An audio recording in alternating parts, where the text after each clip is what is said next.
Hi, I'm Dave, founder of Halloween Year Round, and today I'm here to talk about the latest addition to the Alien franchise, Alien Romulus.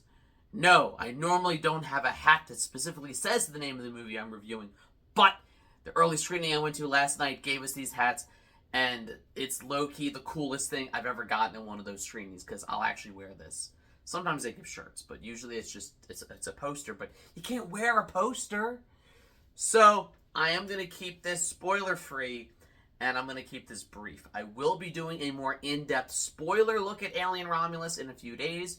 I'm also going to be doing an entire ranking of the Alien franchise, so definitely check back for those videos within the next few days. But this is just going to be a spoiler-free overview of Alien Romulus.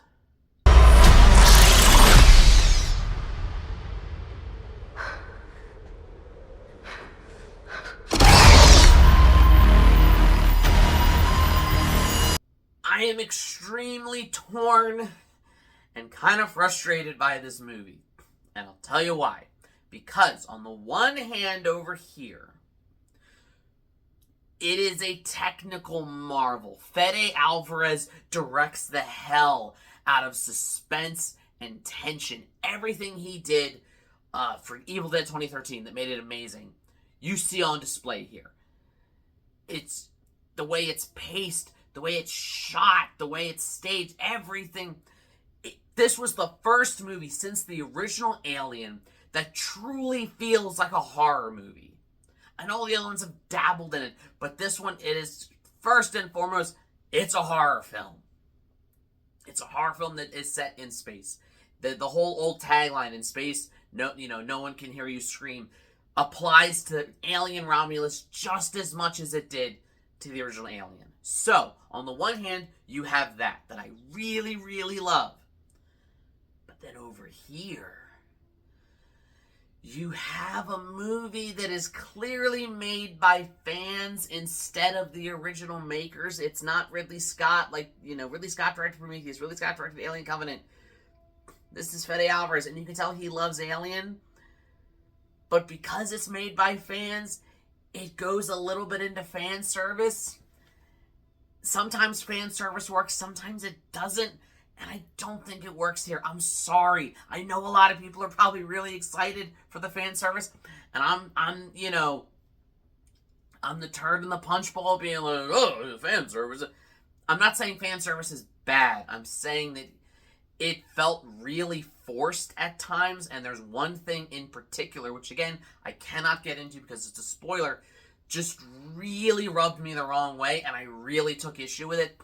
And that thing is keeping this movie from being great for me. It's just good. So, what's good about it? I really like the cast here. You have Kaylee Spaney. I'm probably butchering that name. I apologize. You probably recognized her. She was in Civil War. She was the young photographer that was up and coming. She's a really, really good lead. Definitely has young Ellen Ripley energy, and that's obviously what they're going for. But I love the idea that it focuses on a younger cast, and that these are not the people in power.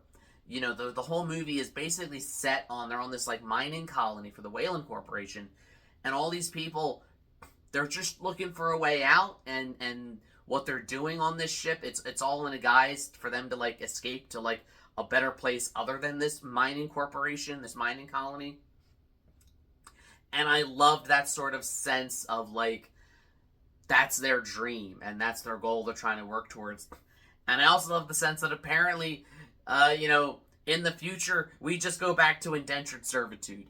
And the way things have been going, not to get political, but economically and all that stuff, it wouldn't surprise me if in a century or two they go back to that. I'm not saying it's good. It's terrible. So, I liked its setup. And again, it is shot in such a tense, claustrophobic way. You're in the ship, and it's a lot of, tight close-ups where you feel... I saw it in IMAX, and I felt like I was on the ship. I felt... The screen is massive, but it immersed me so much that I felt claustrophobic. I felt like I was on this tiny, cramped little ship where you could almost smell everything. So, from a directing and technical standpoint, it's a masterpiece. It is probably the best shot Alien movie, well, since Aliens. You're not going to top the original, and you're not going to top what James Cameron did with Aliens.